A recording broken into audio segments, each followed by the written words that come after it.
Hi guys, I'm Cara and welcome back to another video. Today's video is going to be my worst books of 2020. I know this video is quite late, so sorry about that, but I have 8 books to talk to you about today and let's just get into them. So I don't have a full 10, I tend to DNF things if I'm not enjoying them at the time.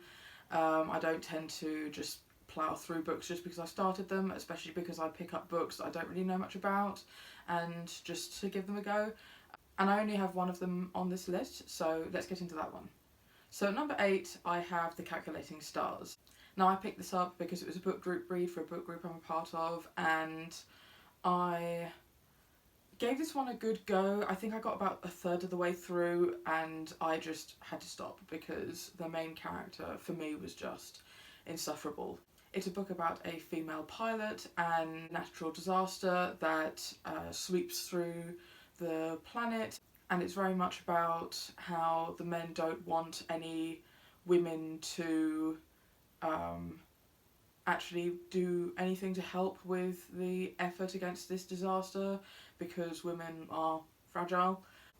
The main character was just such a wet blanket. I'm sure she would have had character growth over the course of the novel, but she was just so irritating to me that I wasn't sympathising with her as the main character anymore. By the time I got to the point in the novel, I really didn't care what she was going through anymore because I was just so annoyed with the decisions she was making and how she was acting. I've also heard that the sex scenes are just incredibly cringy, and it just felt like it was including a lot of issues for diversity points rather than actually furthering the plot or being something that was a good discussion point. I just didn't like it, so I decided to give up on this one. So the 7th book on this list is Diary of a Drag Queen by Christelle Rasmussen. I gave this about 3 stars. I kind of enjoyed it at the time, that's why it's sort of lower down on this list. I didn't absolutely hate it, I just thought that it was just fine, it was just okay. Memoirs don't tend to work for me really. Again, I read this for a book group that I'm a part of, and yeah, I think that in terms of putting drag into the mainstream and on the map, I think that these books are incredibly important. I also think that it really didn't shy away from the good, the bad and the ugly about the experiences of being a queer person, and I think that that was really interesting to read about, and the descriptions of places in London that I've been to were incredibly real. I also thought that it was really eye-opening to read about the assault that goes on towards people who don't present in a way that society views as okay out in public, and the harassment that people go through, which is just terrible. And yeah, I thought this book was okay, and if you really enjoy drag and really enjoy memoirs, then I would totally recommend it. It just didn't work for me. So the 6th book that I've got to talk about is The Curious Incident of the Dog in the Nighttime by Mark Hatton. Now, I've been asked by my friends and family to read this book for ages. I'm autistic myself, I have Asperger's, and they wanted to hear my take on how Mark Hatton represented it in this book. And I think that a lot of people have found representation in it, but I also recognise that there is very little accurate representation of autism in fiction in general, and I would say that it was very, very surface level in terms of its research. I don't think Mark Hatton had any specific diagnosis or specific type of autism in mind when he wrote it, and it really read like Mark Hatton knew very little about it.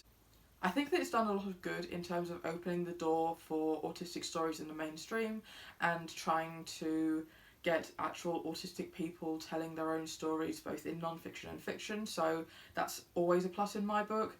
But other than the sort of okay representation, I just was really bored. I thought the plot was just dull. It's about a child who finds out that his father has been lying to him, and he feels unsafe, so he takes it upon himself to track down his mother. And yeah, I think that if you're looking for really good autistic representation, a good fiction book I'd recommend would be The Kiss Quotient by Helen Huang. I thought that was fantastic, really, really excellent. And a really good non-fiction that I've read would be Thinking in Pictures. I can't remember who that's by, but I'll put the author up on the screen now. But those I think were absolutely top tier excellent, and this was just okay, it was fine. So the fifth book that I've got to talk to you about is The Binding by Bridget Collins. As you would have seen in my unhaul video, I've already gotten rid of that book and I talked about it quite at length there. I just thought that the writing style, the characters, the relationships, the family dynamics, the concepts, the plot line, I loved so much of it. But I think that the one plot line in terms of, I'll do the same thing that I did last time, so while my hand is up then there's going to be spoilers, but basically the fact that she used homosexuality as a big plot device and a plot twist at the end of the book, it just really rubbed me the wrong way. I didn't like it, so I decided to unhaul it. But yeah, that's why it's on this list, and moving on. So the fourth book that I've got to talk to you about is a play that I read called DNA.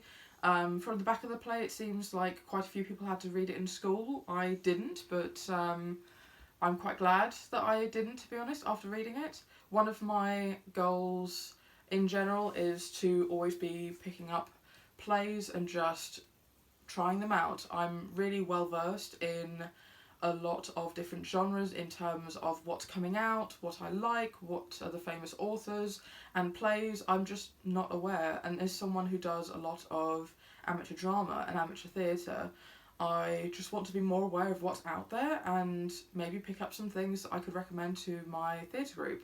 So I picked up DNA knowing absolutely nothing about it. I was aware of the publishing house and I just saw it in a charity shop for really cheap, so I picked it up. And I read it in an afternoon and just really hated it. I thought that it was a fun ride for what it was, but it was relatively badly written. The sentences were always being cut off. It was a very weird reading experience. Characters were interjecting each other, which I realised happens in normal conversation, but it was almost every line that this was happening. Practically nobody got to be able to actually finish a sentence. And I found that most of the characters, well, all of the characters were very, very unlikable, although I think that that was the intent of it, so that's not a criticism on my part. But also there was one plot line where it felt rather homophobic. I go into a bit more detail in my Goodreads review, but yeah, it just really rubbed me the wrong way. Wasn't very well written, and it was a okay fun ride, but I'm never going to think about it again. I'm not going to recommend it to my drama group, and I've unhauled it, so yeah. So now we're getting into the books that I really didn't like, although I did finish. So the third book on this list is The Madonna of Bolton. Again, I can't remember who wrote this, but it'll be up on the screen. So The Madonna of Bolton is a book, again, that I read for a book group, and we read this near the start of the pandemic because we didn't have access to the local library and we needed cheap books from Kindle to make sure that the books we were reading were accessible to everyone, and this is how we ended up reading this one. And most of us agreed that we just didn't like it. It wasn't particularly well written. It's sort of semi-autobiographical. I also listened to the audiobook and I just really didn't like the narrator. It really didn't work for me. I think that it just came across as incredibly childish, incredibly... it just wasn't very good, and I feel very bad saying that, but it just wasn't for me, and I'm not going to be buying a physical copy, and after this video I'll probably never think about it again. The last book on this list is Orlando by Virginia Woolf.